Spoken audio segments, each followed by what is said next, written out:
Hello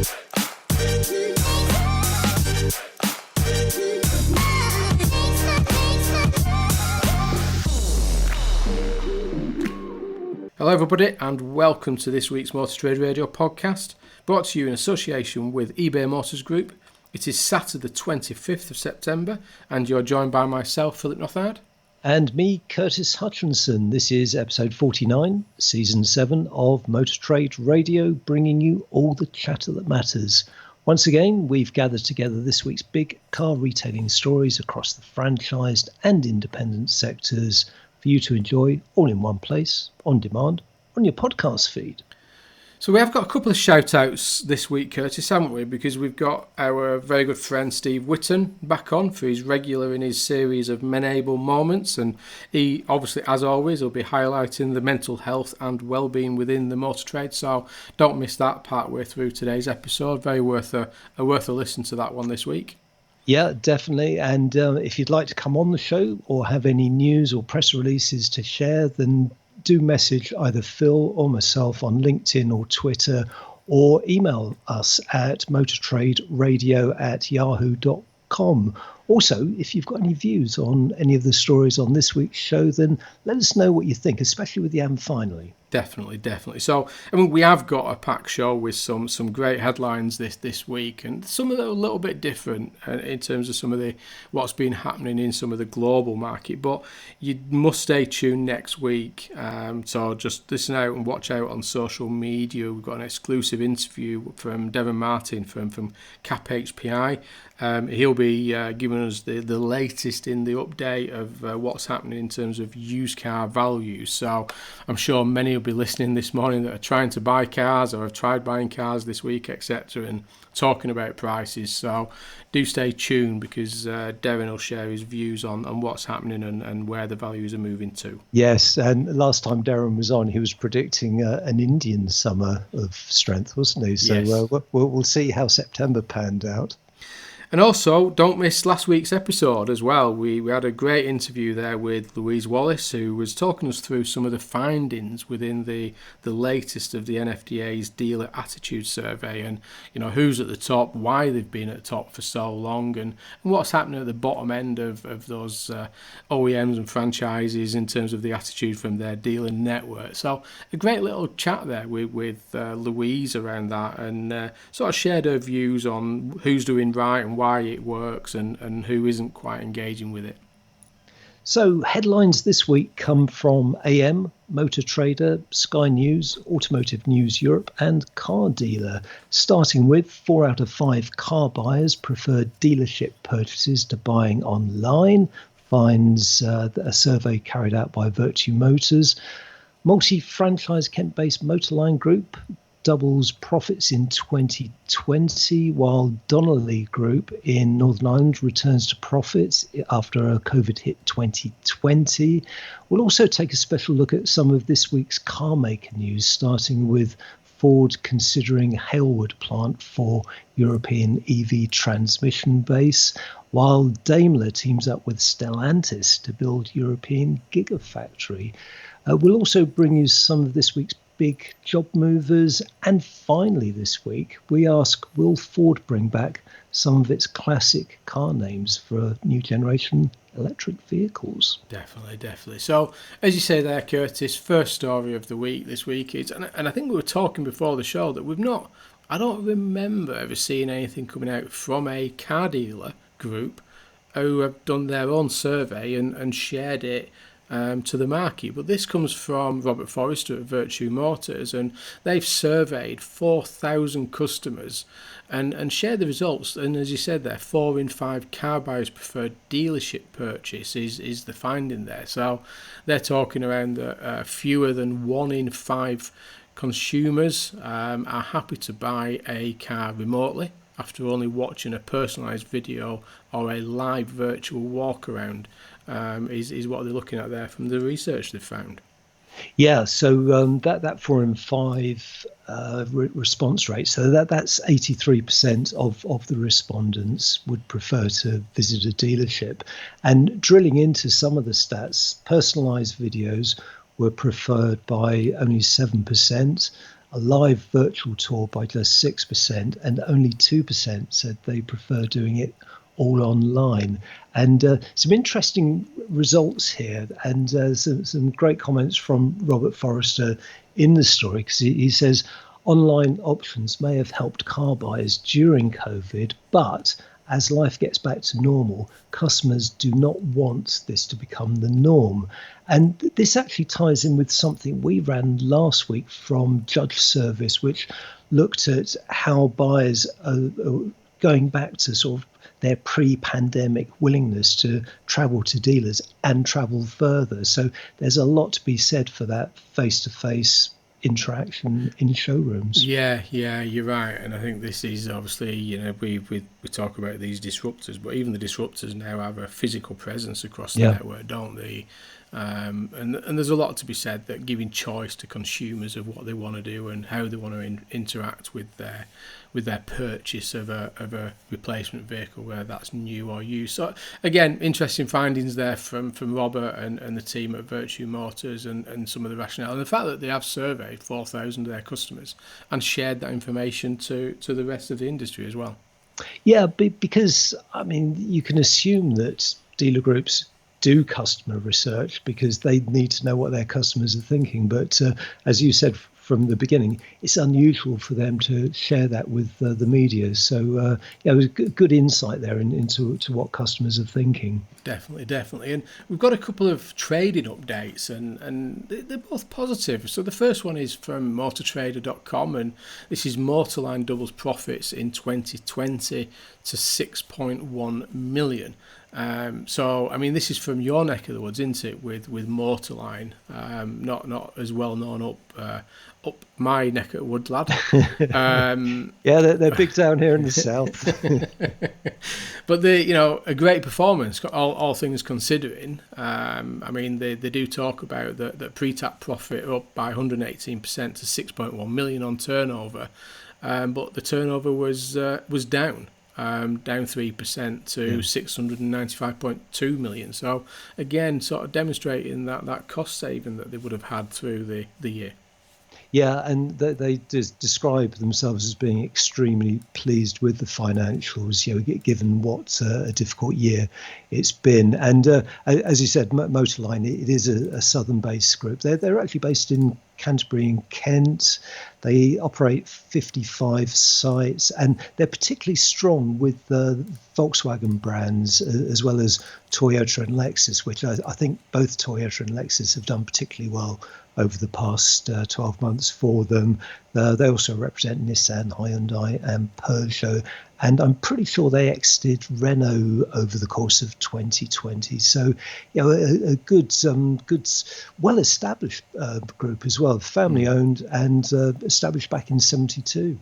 Yeah, and there is a point in the update there that they have got, as everybody at the minute, concerns around the stock availability and what the impact will be on the 2021 performance based on that stock availability.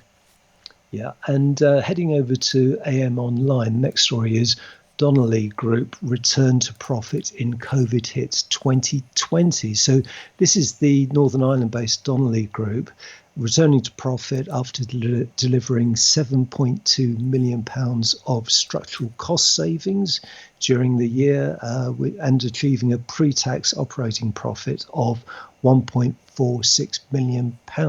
So this result represents a near 155% improvement on 2019's 2.66 million pre-tax loss. So, a really good, strong turnaround there for Donnelly. And again, similar to the Motorline results there, with a decline in turnover, but theirs was down by 19.1% to 252 million there from previous figures in 2019 of 311 million. So again, similar kind of story there, where profitability has increased and turnover has declined, which kind of reflects some of those conversations we've been having recently across the podcast, that margins seem to be holding very firm for the retail groups. Yeah, and that's got to be helped by what's happening in the used car business at the moment, where we're seeing really strong margins, and obviously a greater proportion of those are being retained now into profit. Yeah, but they do point out, as you say, they do talk about the pandemic did coincide with some wider strategic review of their business, and the outworkings of which are now beginning to sort of materialise in these results. So again, big operator over there in Ireland, in Northern Ireland. They're very much one of the main players in Northern Ireland, and particularly being a family business as well. So I know that they have a very strong reputation across Northern Ireland when I've been over there. You're listening to All the Chat That Matters on Motor Trade Radio, brought to you in association with eBay Motors Group. This is your weekly one-stop shop for all the biggest car retailing headlines from across the media, available on demand wherever you are on your podcast feed. And now we're going to head over to Steve Whitton for our regular series of Men Able Moments, focusing on mental health and well-being in the motor trade. It's actually Steve's birthday this week, which has prompted him to give some thought to the last 12 months, which saw the successful launch of Men Able, and how the group has helped promote mental well-being in the motor trade. So over to you, Steve. Hi, Phil. Hi, Curtis. Yeah, thanks for having me back for another Men Able Moments. It's actually my birthday this week. I won't say which day, but I've reached an age where if you reverse the numbers, I'm exactly the same age. I don't know why I get all excited about that. It's ridiculous, isn't it? Like a kid. Anyway, yeah, so it's my birthday. And I'm actually reflecting on the last 12 months, of course, and getting ready for the next orbit and what the next 12 months have in store. And many people will know that I personally have gone through quite a lot in the last year. And that's not about being woe is me, but really when I reflect and think what we've achieved with Men Able and how things are progressing across the industry, with the backdrop of my divorce, my own mental health issues, moving house, facing an uncertain future, and I just look at that and think, wow, so what can we achieve when we don't have all that stuff going on?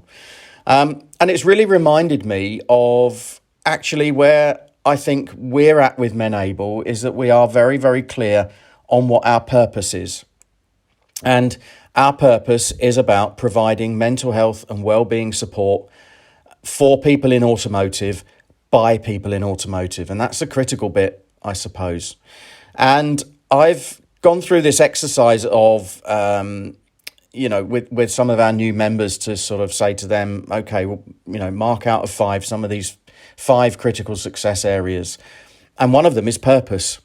And when we do that, it's fairly evident that even if a business has a very, very clear purpose, one of the other areas of communication perhaps isn't so good. So it kind of suggests that, we're working in somewhat purposeful businesses. So there's a first question for you. Is your business, driven by purpose?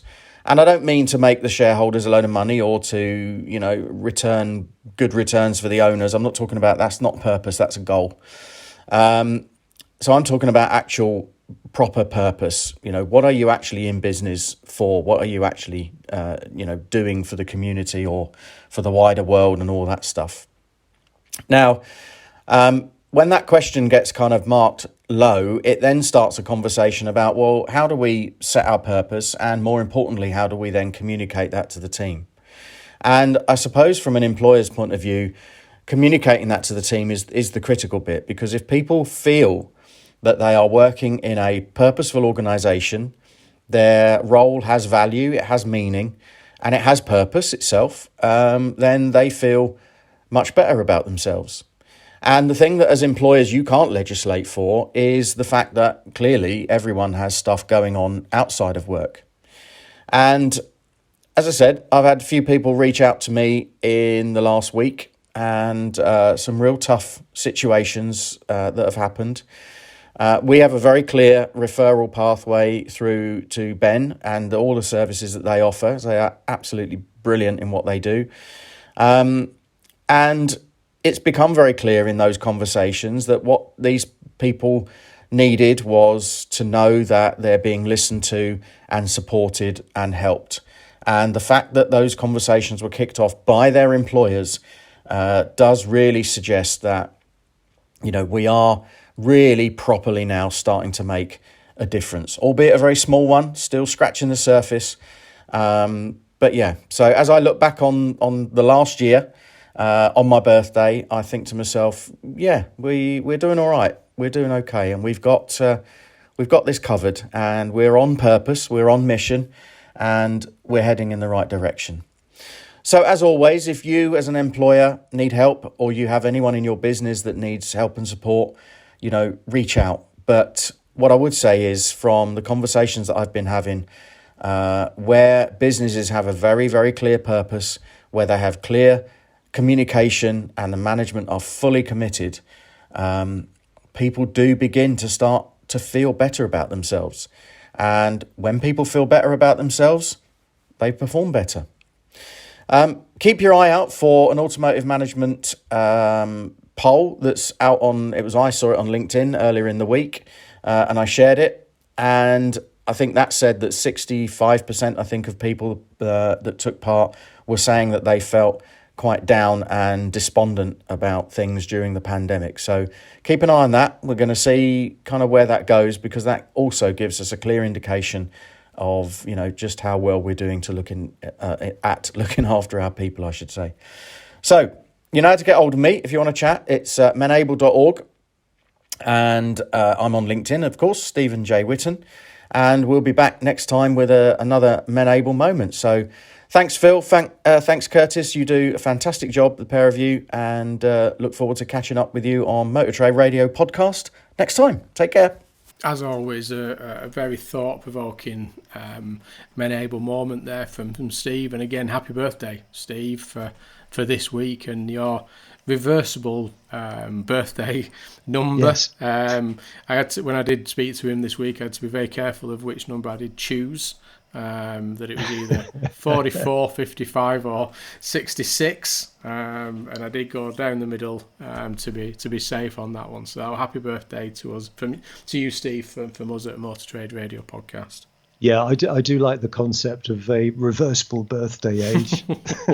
Depends on which one it is, I suppose. Yeah, I'm quite away from my next one, but I'm not saying any more about that. on that subject, how was the half marathon? I know we mentioned it on last week's podcast. How did you do? Did you live up to your expectations of performance, or how was it?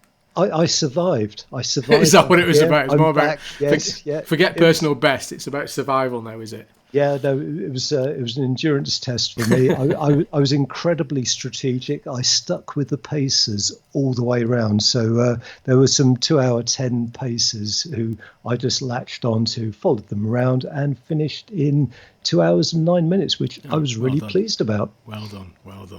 Thank you very much. I haven't put on my running shoes since, though. You're keeping away for a little bit. Has to be said. There's nothing wrong with that.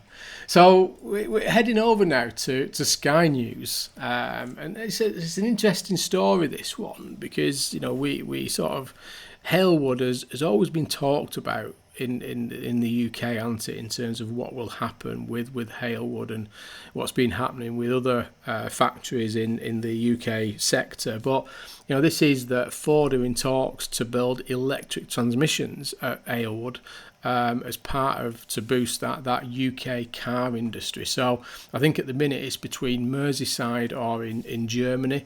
I'm led to believe that they are in talks with Bayes, who is the business part of the UK government, to see where they can get investment and support from the government to ensure that the Halewood factory does stay open and just changes to producing EV transmissions for the business.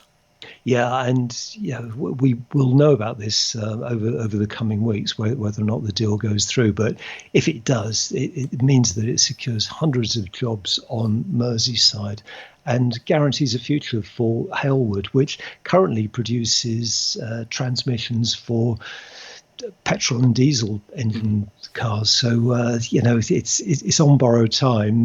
Time's been called there. So this would be really, really welcome news. And if it does go over to this, then they'll see it producing the new E-Trans transmission for future generation Ford vehicles. And it does actually, as I say, if it does go through, it would follow on from some sort of fairly positive news that we've had in the UK over recent months, because we've seen with the Ellesmere Port plant, Vauxhall's is being converted by Stellantis for future EV van production.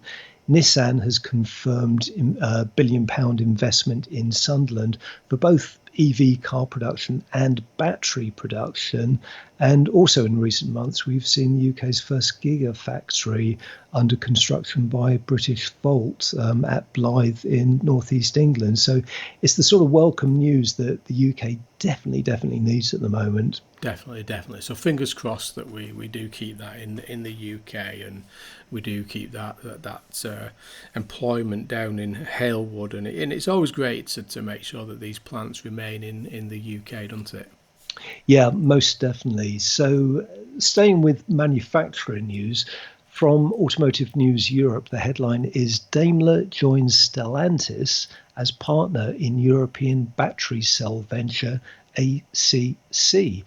So this is another gigafactory. So Daimler will take a 33% stake in the battery cell manufacturer Automotive Cells Company, which is ACC, alongside the project's original founders, Stellantis and Total Energies. So, an interesting alliance here, and it's an alliance of convenience, which does actually make total sense, because Daimler has pledged to produce all electric vehicles, or certainly all electric cars, by 2030. So this will help with that ambition. Yeah, and there is a quote from the Daimler CEO there in the report that the purpose of the partnership is to develop cells and battery modules and help to ensure that Europe remains at the heart of the automotive industry, and even an electric era. So again, very much you can see where these alliances are starting to become clearer now, where this is about the efficiencies and productivity of the support infrastructure around electric. I mean, this is Daimler's. I mean, it's a significant investment. They're talking about up to a 1.2 billion euro investment. They're seeing this as a cash investment in the next year. So again, significant now alliance between the manufacturers and investments in that evolution towards the battery future. Yeah, and it also marks a shift in these global alliances that we have in automotive, because Daimler was previously very closely aligned with the Renault-Nissan alliance, but no more. It's now moving to closer links with Stellantis. Definitely. So I'm sure we will see a lot more from that going forward, won't we? From these manufacturers, between their alliances and these gigafactories that they look to sort of maximise efficiencies on for their sector. And next up, we've got some people news. There are quite a bit of movement in the sector over the last week or so. So starting with the story in AM Online, former Keyloop and CDK MD Stuart Miles joins rapidly expanding Cox Automotive. So yeah, this is former Keyloop and CDK boss Stuart Miles. He's joined Cox Automotive as managing director of its retail solutions business. Yeah, so I know Stuart. I joined Cox Automotive when he was with us in the early phase, and then he sadly left to CDK and what formerly as Keyloop there. But he is back as we look to expand in the European market and potentially in that digital retailing sector. And as they do point out there, that Stuart has got a wealth of experience in digital retailing. So I'm sure that I think many across the business who have worked with him before welcomed him back with open arms, and a very good operator and a real nice gentleman there of the sector. And staying with AM Online, the headline is Skoda's Rod McLeod to become Volkswagen UK brand director. So this is all change at VW Group, really, as Rod McLeod. He's set to join Volkswagen UK as brand director as Andrew Savas heads to the US to take up the newly created senior role within the North American region. And this will also mean that Matthew Bowden will take over as director of Skoda, after moving from the Volkswagen Group's Chinese operations. So 3 movements there within the VW Group. Yeah, and I think this is quite a significant move, isn't it, across that VAG network. That, I mean, we've seen changes before on the back of the, and I do apologise in advance here, the Dieselgate hashtag that we had years back. I think I think that's long distant memory now as we've come through COVID and semiconductor conversations. But again, you can see where VW and VAG as a business are continue to restructure now, aren't they, and focus on what they're doing going forward. So again, lots of moves there at VW and Skoda there across the group. Yeah, and the final move for the week is reported by Car Dealer, and the headline there is Brit Mike Manley leaves Stellantis to take charge of America's largest car dealer group. So this is a particularly interesting move. So Mike Manley is to take the top job at AutoNation, which is the biggest franchise group in the US, and that's starting in November. Yeah, interesting that one, because we were talking before the show, because Bill Berman, who, as we know, is the CEO of Pendragon now, he was the COO, I think it was, of, correct me if I'm wrong with that, but I think he was the COO for 22 years, or he worked his way up to CEO, but he was with AutoNation for 22 years, and he's now obviously running the AM100 English group, Pendragon. Yes. Yep. So yeah, a bit of and now we've got a Brit running the AutoNation US business, so a bit of a change over there. But he does, again, moving from the OEM world, from Stellantis into what is a significantly large dealer group over there in the States, aren't they? They are massive. Just to put this in context a bit. Yeah, I mean, they are huge. I used to go over to the States regularly for the NADA conferences, and AutoNation tended to dominate everything. You'd always see AutoNation dealerships, no matter which location we were in. So they operate 300 dealerships across the US, and they're actually the first automotive retailer to have sold, get this, 13 million vehicles. Yes. Yeah. 13 million. And Mike, he's an interesting character, and he will be known to some listeners because his early days in automotive saw him as the dealer development manager within Daimler Chrysler. And I'm pretty sure at the time he looked after the Jeep network. I'm sure that's where I remember him from. Yeah, definitely. And I think you can see where, and just thinking of Bill with Pendragon there, that, when he's come from a business, and as you say, that set that benchmark of 13 million vehicle sales with 300 dealerships across the US states there. I mean, that is a significantly sized business, isn't it? I mean, it's a big business for Mike to be taking on there, and you can see where the knowledge and expertise that Bill brought to the UK Pendragon in recent years, with him taking over that position. So again, a big shift there. And finally, we'll head over to Autocar, and the headline is Ford to revive more historic model names for new cars.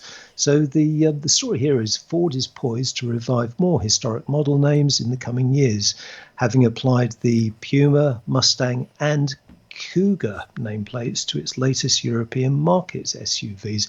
So this is the dilemma facing Ford, and indeed every other car maker at the moment, is what to call the new generation of EVs, because it's come to the stage where it's end of life for a lot of the existing names, or coming to the end of life for a lot of the existing names. So what do you call these new brand new generation of pure EVs. So it kind of sent us wondering whether or not we'll see the reappearance of the Anglia. You might have been a bit far back then, actually. Yeah. Yeah. How about the Escort, the Capri? Yeah, I can understand maybe things like the Probe or the Capri, possibly. I mean, the challenge with all this is going to be, I mean, those vehicles, you know, maybe not the Anglia. I apologise to any listener that really is into their vintage vehicles and really like the Anglia, but you know, I think those that, in terms of the Capri and the Cortina, and particularly when you start getting into that Escort world, and we know that, you know, the RSs and the Cosworths, whether that is an Escort or a Sierra, I mean, they're still iconic vehicles as of today, aren't they? They're not a forgotten vehicle, are they? No, definitely not. And you know, the things. I mean, Ford have got some great brand names here. You know, the Thunderbird, the Fairlane. Probably not the Maverick. That wasn't one of their better names. And how far back will they go? Model T. Yeah, and I suppose some of this will be, you know, you think about that Mustang being an EV, and you know, there's a lot of Ford brands that we're maybe not too aware of over here in the UK, but are iconic names over in the US, such as the Mustang. I mean, you know, the Mustang is now obviously an iconic in the UK, but it was predominantly a US car, wasn't it? The Mustang. So maybe we'll start to see some of these more US named vehicles enter the EV sector. But yeah, with Biden and what he's doing over in the US there, then maybe they'll see that as an opportunity. Yeah, definitely. Well, I definitely want to see the Model T reappear as an EV. But in black only. Yes. Yeah. You can have any colour as long as it's black. You'd be all right.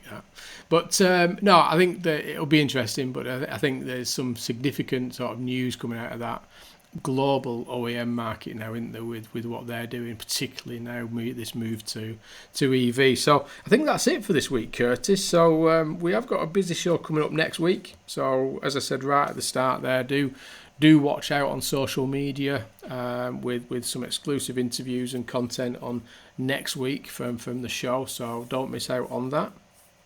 Yeah, until then, that's all for now. You've been listening to the weekly Motor Trader Radio podcast, brought to you in association with eBay Motors Group. Many thanks for joining us for all the chatter that matters. We're back next weekend with our take on what's happening in the car retailing sector. Until then, it's goodbye from me. And it's goodbye from him.